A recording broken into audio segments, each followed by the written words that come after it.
नमस्कार, सप्ततारा न्यूजमध्ये आपले स्वागत आहे। न्यूज बुलेटिनमध्ये जाणून घेऊया आजच्या ठळक घडामोडी। आमदार महेश शिंदे यांच्या अध्यक्षतेखाली कोरेगावात मंगळवारी टंचाई आढावा बैठक। कोरेगाव विधानसभा मतदारसंघातील समाविष्ट गावांची टंचाई आढावा बैठक आमदार महेश शिंदे यांच्या अध्यक्षतेखाली मंगळवार दिनांक 29 एप्रिल रोजी सकाळी 11 वाजता गजरा मंगल कार्यालय, सातारा लातूर महामार्ग, कुमटे फाटा येथे आयोजित करण्यात आली आहे। या बैठकीत गावनिहाय आढावा घेऊन टंचाईवर मात करण्यासाठी उपाययोजना केल्या जाणार आहेत। तहसीलदार डॉक्टर संगमेश कोडे यांनी या संदर्भातील माहिती सोमवारी दुपारी 4 वाजता दिली।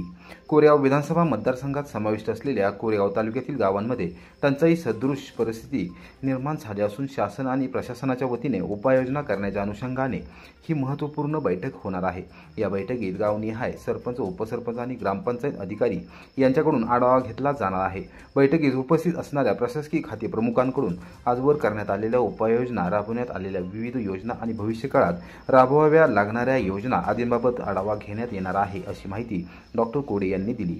कोरेगाव विधानसभा मतदारसंघात समाविष्ट असलेल्या गावातील प्रमुख पदाधिकारी, कार्यकर्ते, सरपंच, उपसरपंच, ग्रामपंचायत सदस्य, विकास सोसायटीचे चेअरमन, व्हाईस चेअरमन, संचालक, शेतकरी व ग्रामस्थांनी उपस्थित राहावे असे आवाहन करण्यात आले आहे। भाजपची पश्चिम महाराष्ट्रामध्ये ताकद वाढवणार खासदार उदयनराजे भोसले। भाजप पदाधिकाऱ्यांनी घेतली भेट। भारतीय जनता पार्टीचे पश्चिम महाराष्ट्रामध्ये ताकद वाढवली जाणार आहे। युवकांना पक्षाच्या प्रवाहात आणून पंतप्रधान नरेंद्र मोदी यांचे विचार समाजातील शेवटच्या घटकापर्यंत पोहोचवले जातील। पक्ष संघटना बळकट केली जाईल, अशी माहिती खासदार श्रीमंत छत्रपती उदयनराजे भोसले यांनी दिली। सातारा येथील जलमंदिर पॅलेसमध्ये भारतीय जनता पार्टीचे महामंत्री राजेश पांडे तसेच पुण्यातील कसबा विधानसभा मतदारसंघाचे आमदार हेमंत रासने यांनी सोमवारी दुपारी 1 वाजता सदिच्छा भेट घेतली। यावेळी विविध राजकीय व सामाजिक विषयांवर चर्चा करण्यात आली। भाजपा प्रदेश उपाध्यक्ष विक्रम पावसकर, महिला मोर्चा प्रदेश उपाध्यक्षा सौ चित्रलेखा ताई माने कदम, भाजपा जिल्हाध्यक्ष धैर्यशील कदम, सातारा लोकसभा मतदारसंघाचे संयोजक सुनील काटकर, युवा मोर्चा प्रदेश उपाध्यक्ष संग्राम बर्गे, सांस्कृतिक आघाडी प्रदेश उपाध्यक्ष पंकज चव्हाण, माजी उपनगराध्यक्ष मनोज शेंडे, जिल्हा सरचिटणीस संतोष कंसे, जिल्हा सरचिटणीस विठ्ठल बलशेटवार, सातारा शहराध्यक्ष विकास गोसावी, जिल्हा संवादक प्रवीण शहाणे, सहकार आघाडी जिल्हा उपाध्यक्ष लक्ष्मण कडव यांच्यासह विविध पदाधिकारी, कार्यकर्ते यावेळी उपस्थित होते। यावेळी पक्ष संघटनेच्या कामाचा आढावा घेण्यात आला। संगममाहुली येथील कृष्णा नदी काठावर असलेल्या राजघराण्यातील स्मारकांचे विषय मार्गी लागणार।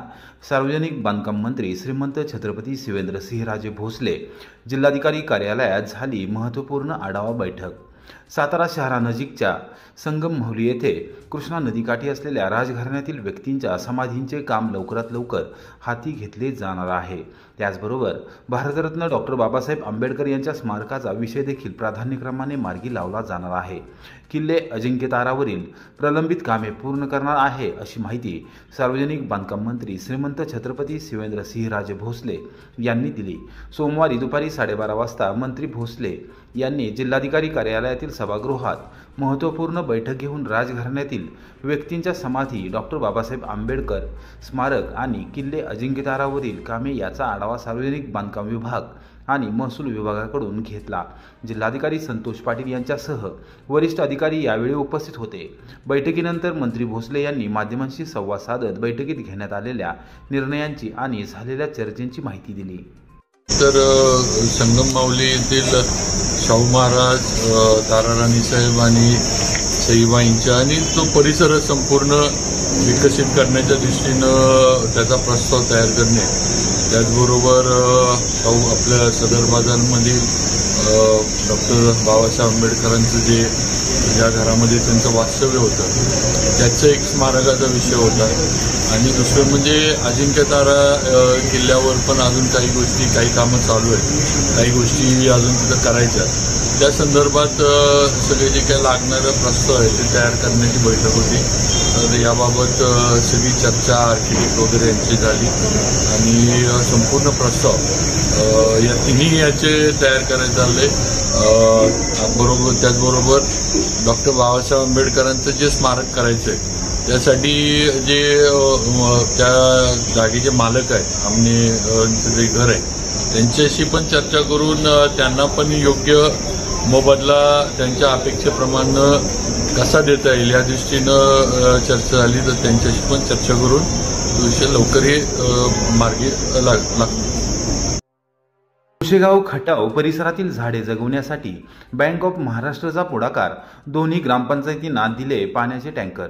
सातारा लातूर राष्ट्रीय महामार्ग कुशेगाव आणि खटाव परिसरात नव्याने रस्ते तयार करण्यात आले आहेत. या रस्त्यांच्या कडेला ग्रामपंचायत आणि श्री सेवागिरी देवस्थान ट्रस्टच्या वतीने दुर्मिळ वड आणि पिंपळाची झाडे लावण्यात आली आहेत. ही झाडे जगवण्यासाठी जिल्हाधिकारी संतोष पाटील यांच्या चर्चेनुसार बँक ऑफ महाराष्ट्राने पुढाकार घेतला आहे. बँकेने सामाजिक उत्तरदायित्वाच्या भूमिकेतून कुशेगाव आणि खटाव ग्रामपंचायतीला 2 पाण्याचे टँकर दिले आहेत.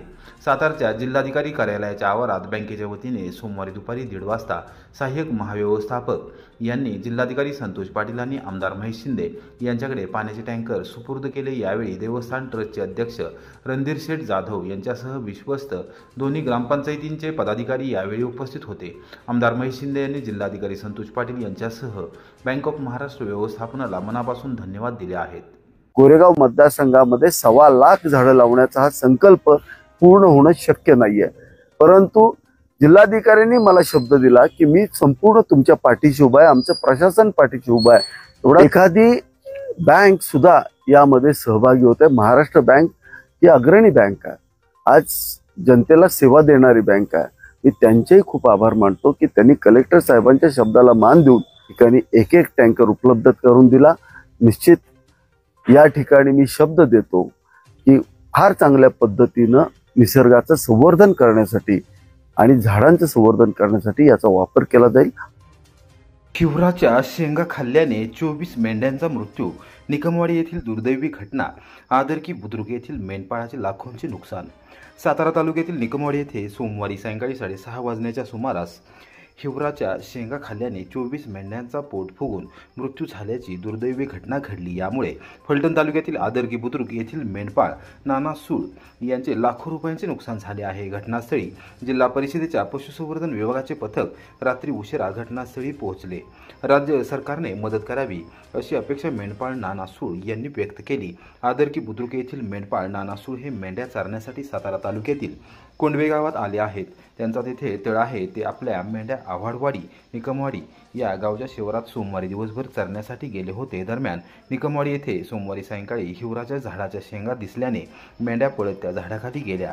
मेंढ्यांना आडवेपर्यंत त्यांनी शेंगा खाल्ल्या. शेंगा खाल्ल्याने मेंढ्यांचा मृत्यू पोट फुगून झाला. या घटनेने मेंढपाळ नाना सूळ हे पुरते हतबल झाले आहेत.